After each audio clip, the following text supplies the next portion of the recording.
want to change your habits and get better every day, you are in the right place. Welcome back, guys. This is episode 3 and the final episode in the series based on Atomic Habbits, where we're talking about how you can actually change your habits in order to make real progress towards your goal. In the first episode, we talked a lot about how to create effective systems.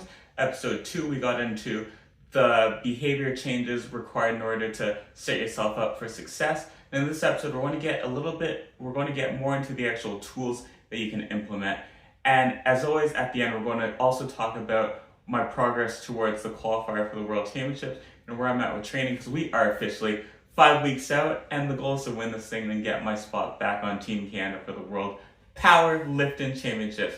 Anyways, let's hop right in.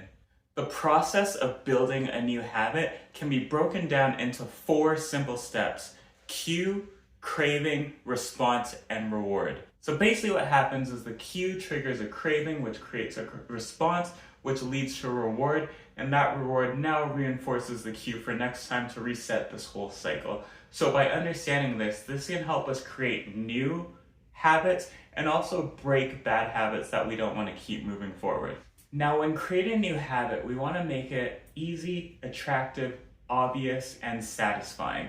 Those 4 things are going to help make it stick. Now let's talk about that first law we just mentioned about making it obvious. So this is going to sound pretty obvious, this first point I'm going to make, but you want to make your intentions clear. For example, I will insert behavior at specific time at this place. For example, I will take out the trash on Sundays after dinner time. I will go to the gym after breakfast on Mondays. So you can use these intentions to make what you want to implement very clear. And then you also want to make it very easy. For example, if you want to create a new habit of drinking more water throughout the day, then a very easy thing is to have a water bottle on your desk so that it's always there right in front of you. And when you see that water bottle, you'll be more inclined to take a sip of it and start drinking more water throughout your day.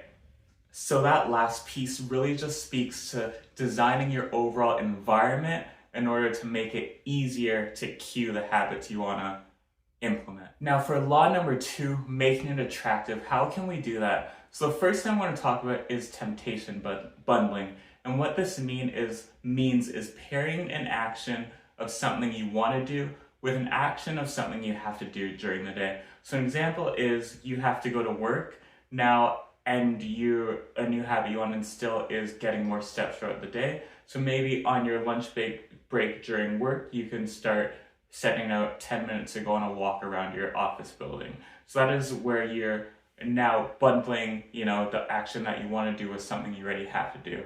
And we can also go another step forward where it might not be an action you absolutely have to do, but there might be things in your life that give you reward, like watching TV.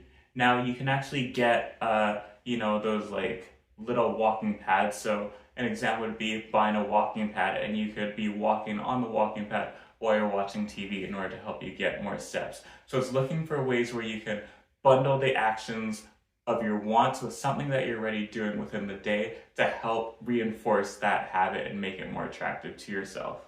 The next thing is join a culture where that behavior is just the norm. Having a friend group, joining a club, starting yourself in an environment with people who are already doing that habit will make it so much easier because that's just the norm.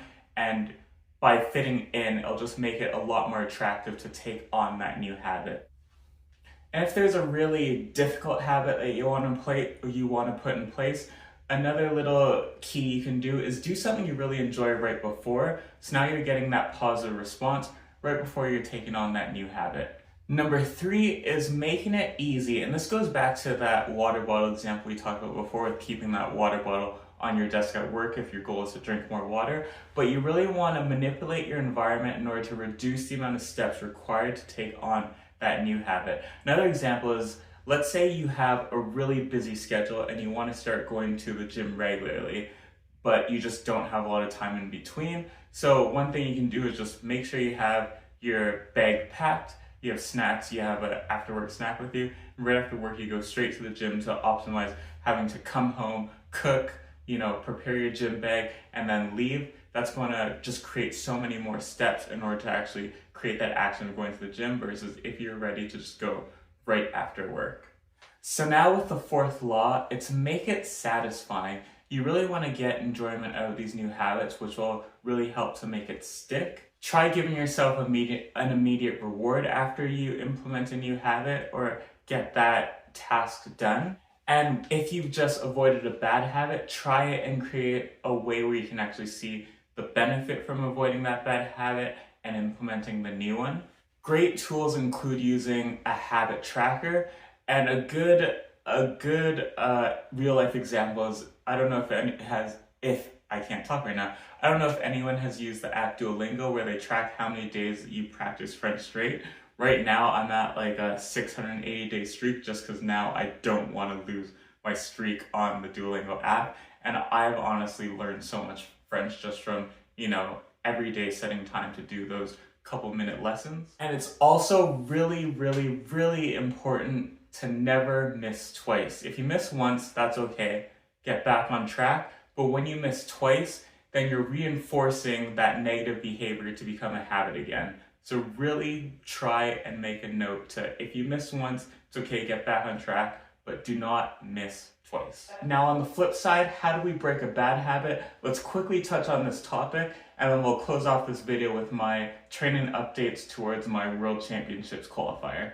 So number one, let's try and make that bad habit invisible. Let's reduce exposure if possible in your environment to cues that trigger that habit. Number two is we really want to try and make it unattractive by highlighting the effects of that behavior and what the benefits would be of, removing that behavior and getting rid of it. Number three is let's make it difficult and increase the number of steps in order to actually go through with that bad habit. For an example, let's say you're trying to decrease on the amount of sweets or junk food you're eating weekly. One thing to do is at the grocery store, just buy less of it. Put it somewhere in your house that's less visible, and then maybe pick a day of the week where you're going to have your treat. That way it's not always in your face, and you still have that balance to enjoy your treats every now and then as well. And lastly, make it unsatisfying. A way that can help is get an accountability partner. So find someone to help you stay accountable to these new habits that you're trying to instill, and really just also try and hold yourself accountable, and that will go a long way in uncreating these bad habits. Thanks a lot for watching this series. I hope you guys found it helpful. Now I'm going to quickly pivot to where I'm at for training. So I'm about, I think I said earlier, 5 or 4.5 weeks out to Westerns, which is going to be the qualifier for the next World Championships, June of 2024. My training has been going amazing. I've been weekly hitting rep PRs, which has been great.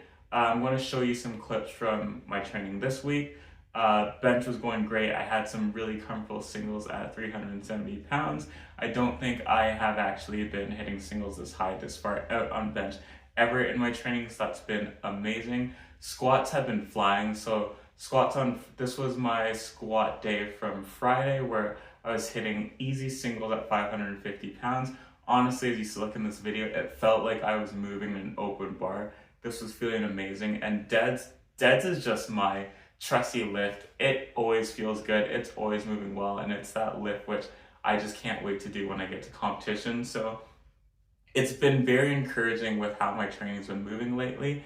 And I'm really looking forward to posting. I'm on pace to post the biggest total of my career to date. So let's just see how it goes. Thanks a lot for tuning in, guys. I have lots of great new merchandise on my new updated website, kfmerch.com. Links will be in the description. Check it out. Train hard, work smart. Oh my goodness, I messed up my own slogan. Train hard, train smart, see results, and we will catch you next time.